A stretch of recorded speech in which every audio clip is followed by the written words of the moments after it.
Jerick na Rod Kelly. Jerick, I'm at Ndaba, as in I'm at I am always expect Jerick na Rod Kelly drop for a very long time. She will like this thing. And Uba na have go Lego Kita. I drop a one 25th of July. Yeah, 25th of July. I drop a one. So my drop a one, Rod Kelly drop a one. Mask about my body, mark. Go profile the profile Rod Kelly. Play the Kita.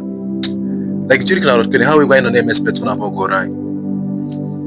E would kind of name it, would get one name expect. I'm to shit, but only the go to get 3 beats up or would get 3 work. No go rap and go to get white or would get one name expect Jerick na Rod Kelly. My very long time on name expect to go on Nakualania. Guy, Jerick, we're gonna name expect Jerick Rod Kelly go up. So it's come for Randa, Banda people, a symbol, Lamba Bagu, so must come back to the stage. See Jerick na Rod Kelly. You go when a name expect to go right. Because Jerick na Rod Kelly.